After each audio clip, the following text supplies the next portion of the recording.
एक खबर मैं आपको बता देता हूं, क्योंकि शहबाज शरीफ साहब ने वादा किया हुआ था कि अपने कपड़े बेचने के बाद मैं आटा सस्ता करके दूंगा लोगों को। तो आटे की, गंदम की, रोटी की, नान की जो कीमतें हैं, शहबाज शरीफ साहब के इक्तदार में आने के बाद से लेकर अब तक 80% बढ़ गई हैं। मियाँ साहब, लगभग दुगनी कीमत का आपने कर दिया है, रोटी भी, नान भी, गंदम भी, आटा भी। और ये मेहरबानी सिर्फ आपने की है। यानी ये तो कभी किसी ने सोचा भी नहीं था कि कराची के अंदर वो 2500 रुपए का 20 किलो का आटे का थैला एक खरीदेगा। ये 1100 रुपए का थी इमरान खान साहब के दौरे हुकूमत में।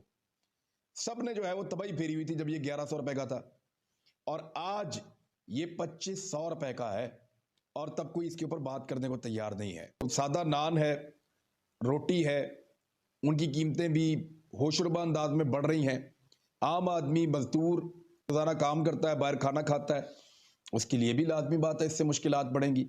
तो शहबाज शरीफ साहब, मैं ये नहीं कह रहा कि महंगाई, मैं ये कह रहा हूं कि शहबाज शरीफ ने तो कपड़े बेच के आटा सस्ता करना था, उनकी तो प्रायोरिटी थी, वो क्यों नहीं कर पाए। शहबाज शरीफ साहब अब क्या कह रहे हैं, उन्होंने एतराफ जुर्म कैसे किया, जरा ये आप देखिए। वो कह रहे हैं कि हलफ उठाया तो मुझे इल्म ही नहीं था कि पाकिस्तान की मईशत इतनी ज्यादा तबाह हो चुकी है। मईशत में आपको 16.2 अरब डॉलर इमरान खान साहब देकर गए थे, आपका खसारा भी कम था, और आपका जो ज़र मुबादला के ज़खायर थे वो 16.2 अरब अमरीकी डॉलर्स थे, जिनको आपने 6 अरब डॉलर तक पहुंचा दिया है। सिर्फ 7 महीनों में 10 अरब डॉलर से ज्यादा की रकम शहबाज शरीफ साहब आपने उड़ा दी है। पाकिस्तान की तारीख की सबसे बड़ी काबीना आपने बनाई है, बदतरीन आपने अखराजात बढ़ाए हैं, महंगाई को आप कहां से कहां ले गए हैं। और आप दावे करते थे कि आपके पास बहुत ज्यादा तजुर्बा है, आप वजीर आला पंजाब रहते थे और मेयर के लेवल के काम करते थे। आपने वहां पे भी वो काम किए हैं कि पाकिस्तान अब तक उनका कर्जा चुका रहा है।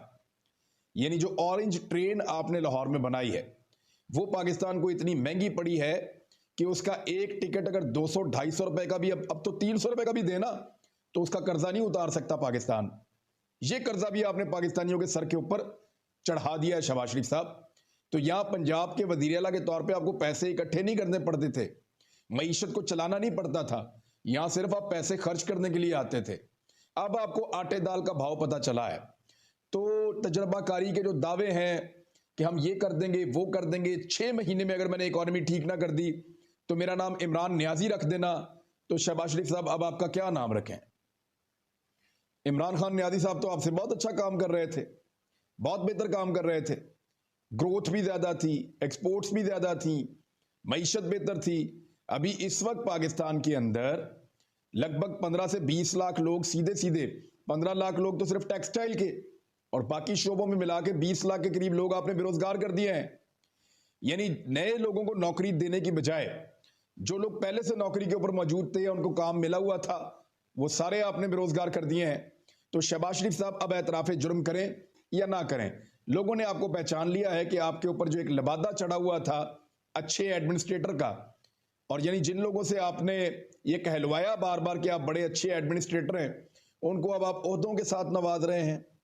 मिसाल के तौर पे आपने सहाफियों को ऐसे ऐसे ओहदों पे बिठा दिया, किसी को आपने लाहौर में अलमरा का वो बना दिया, कुछ किसी को आपने उठा के बना दिया अपना मुशीर, किसी को पैमरा में लगा देते हैं, किसी को आप पीसीबी में लगा देते हैं। तो ये जो सहाफियों के साथ आप गेम करते हैं, यही सहाफी आपको पसंद होते हैं। अब वो एक और चीज लेकर आ रहे हैं शहबाज शरीफ साहब, वो कह रहे हैं कि इमरान खान साहब ने चीन को नाराज कर दिया था। अगर मैं बता दूं तो सब हैरान हो जाएंगे।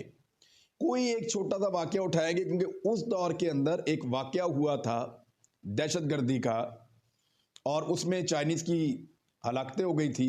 उसके ऊपर चीन और पाकिस्तान के दरमियान कुछ इख्तलाफात पैदा हुए थे, लेकिन बाद में पाकिस्तानी एस्टेब्लिशमेंट ने सिक्योरिटी की यकीन दहानी करवाई थी, हालात बेहतर हो गए थे। इमरान खान साहब के दौरे हुकूमत में रिकॉर्ड काम हुआ है सी पैक के ऊपर, और उन चीजों पे काम हुआ है जिसमें किकबैक्स या करप्शन नहीं थी। इमरान खान साहब ने गवादर में जाकर देखें कितने मंसूबे मुकम्मल किए हैं अपने दौरे हुकूमत में, बेशुमार मंसूबे उन्होंने वहां पे मुकम्मल किए हैं। सी पैक से मुल्का इलाकों के अंदर उन्होंने इंडस्ट्रियल जोन कायम किए हैं, जिनकी तरफ शहबाज शरीफ साहब आप लोगों की तवज्जो नहीं थी। आपकी सारी तवज्जो थी कि महंगे मंसूबे लगाकर उनमें से किस तरीके से पैसा निकाला जाए, और यही करते करते आपने डबो के रख दी सारी की सारी इन्वेस्टमेंट, और आज वो आपके गले पड़ी हुई है उल्टी। तो अब जो है वो बहाने लगा रहे हैं, कभी कहते हैं जी कि चाइना नाराज हो गया, कभी सऊदी अरब नाराज हो गया। एक्चुअली आपसे पब्लिक नाराज हो गई है, जिसकी वजह से अब आप इलेक्शन में जाना नहीं चाहते। मिसाल के तौर पे बल्दियाती इंतखाबात कराची के अंदर होने हैं, और कराची में होने वाले बल्दियाती इंतखाबात को हर थोड़े अरसे के बाद आसिफ अली जरदारी साहब कैंसिल करवा देते हैं, क्योंकि एमक्यूएम वाले उनको जाकर बताते हैं कि ना हम जीत रहे हैं ना आप जीत रहे हैं, लिहाजा कुछ भी करें, पाकिस्तान तहरीक इंसाफ का अगर रास्ता रोकना है तो बल्दियाती इंतखाबात को कैंसिल करवा दें। कभी कहते हैं सैलाब आ गया, कभी कहते हैं बारिशें आ गई, कभी कहते हैं कराची में पानी इकट्ठा हो गया, कभी कहते हैं फलां चीज़ हो गई। अभी आने वाले वक्त में कह देंगे जी कि बिलावल जरदारी का दिल नहीं कर रहा, कभी कहेंगे आसिफ अली जरदारी बीमार हो गया है, कभी कहेंगे आज हमारा जो है वो छुट्टी मनाने को दिल कर रहा है। यानी जितने बहाने लगा सकते हैं लगा लें। अब एक नया बहाना आया, देखें, 7वीं मर्तबा मुलतवी होने का खदशा पैदा हो गया है। वो कैसे? नया बहाना जरा आप देखिए। सिंध हुकूमत ने इलेक्शन कमीशन को एक और खत लिखा है, और उसमें कहा है कि एमक्यूएम की जानिब से हल्का बंदियों के एतराज के बायस कराची और हैदराबाद के अजला में बल्दियाती इंतखाबात मुलतवी कर दिए जाएं। अब एमक्यूएम क्यों चाहेगी कि इंतखाबात हों? पीएसपी भी नहीं चाहेगी, पीपल्स पार्टी भी नहीं चाहेगी, सिर्फ जमात इस्लामी और पाकिस्तान तहरीक इंसाफ चाहते हैं कि कराची और हैदराबाद में बल्दियाती इंतखाबात हों, जिनके पास वोट है और जिनके जीतने का इम्कान भी बढ़ चुका है। ये हालत हो गई है कि बल्दियाती इंतखाबात से भाग रहे हैं, कराची में, हैदराबाद में, इस्लामाबाद में, हर तरफ आगे लग के दौड़े लगा रहे हैं, किसी जगह पर मुकाबला करने के लिए तैयार नहीं है। क्यों? उम्मीदवार ही नहीं मिल रहे। क्यों? हर जगह पे शिकस्त होने का खतरा है, और शिकस्त से भागते चले जा रहे हैं, भागते चले जा रहे हैं। कब तक भागेंगे और कहां तक भागेंगे? इमरान खान की टांग पे गोली लगी है, लेकिन वो टांग ठीक हो रही है, वो चलना शुरू करेगा, आपको पीछे से आकर पकड़ लेगा।